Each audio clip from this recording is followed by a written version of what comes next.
I am Dr. Lisa Miller. I am so happy that you're here in person, and anybody who wasn't able to be here that would be online. I am talking about detoxification and all the benefits for all of us. Cleansing your body with the detox program is a great start to just eating different and better and feeling better, helping to rid your body of toxins a week on a really good diet to see if you may have any food allergies or sensitivities and to see how much better you can feel. Over the past couple years, I have done the detox once or twice a year to really help improve my health. This last Monday, I had somebody, actually about a 35-year-old man, David, who came in and said, yeah, I did the detox week and I felt so much better after it, and I lost 8 pounds, because it's also a really good start if you wanted to, lose some weight and help get, because all of us as we get a little bit older can get that bigger center. But he had lost 8 pounds and was saying that he felt so much better. And then I said, well, how have you done since that time? And he didn't gain the weight back, but he went back to eating normally. And he said, my energy went back down again and I didn't feel very good. And I would ask all of you, what would you do if you were his doctor? That was an easy thing. Tell him to go back on the diet. And he was like, oh yeah, I guess I should. So. Detoxification, our gastrointestinal system, it's responsible for taking in all of our nutrients, protecting ourselves. 70% of our immune system is in our GI system, and so it's one of the most important defenses, and it includes our digestion, elimination, our stools, keeping the good bacteria balance, so we absorb the good things and we keep the bad things out of our body. Then the question is, what are toxins? Because a lot of times you don't think about the fact that we're exposed to a lot of toxins, but toxin is any substance that can have harmful effects on the body. When toxin levels are in excess of our body's ability to eliminate it, they can be stored in our fat. And that's why we're here to talk about doing the detox, so we can get the stored toxins that are in our fat out of our body. Where do they come from? They come from a lot of environmental toxins.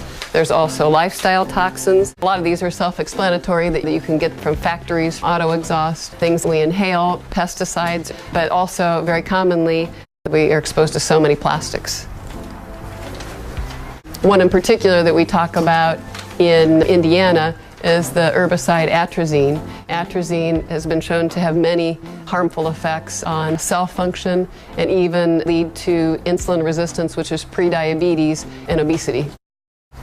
And this is a graph that shows, unfortunately, right here in Indiana, in the big corn states, that there's a huge use of atrazine and a lot of exposure.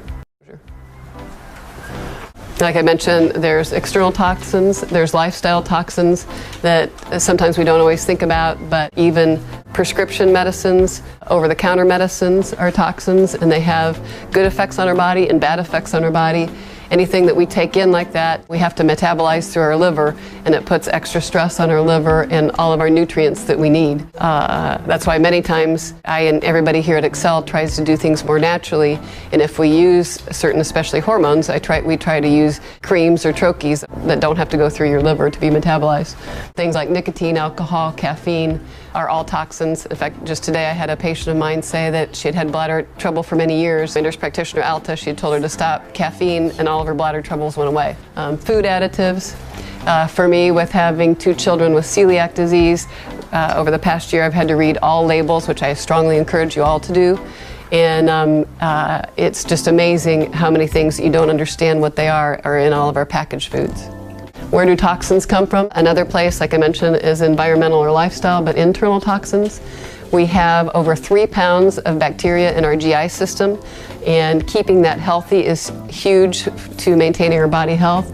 If we don't keep it healthy, we can get bacterial, yeast, and fungal overgrowth, and taking a good probiotic, one that has anywhere from 10 to 20 billion live bacteria, can help restore the bacterial population, and that will actually decrease your body inflammation and oftentimes give you more energy. But the bacteria in our GI system help with many hormones. They make much of our serotonin, which is responsible for good feelings. So it's a whole different ecosystem in our bodies that most of us aren't aware of, that it's very important to keep it healthy. And also medicines, pesticides, things that we're exposed to affect the bacterial population. then undigested food can have harmful effects. That's why we all should chew our food 15 to 20 times each bite. Sadly, I would say I'm one that doesn't do that as often, but it's a good reminder that we really need to take time and to chew our food well. Stress can very much cause toxins. I am so happy that I get to see you and take care of all you. It's an honor. On Monday, I was seeing a type 1 diabetic patient of mine, and I keep learning all the time, which I hope all of you love to keep learning. I certainly do. And she has a continuous glucose monitor, and she was relating to me that her blood sugar can be under perfect control, and then when she gets upset, her blood sugar will spike to 400.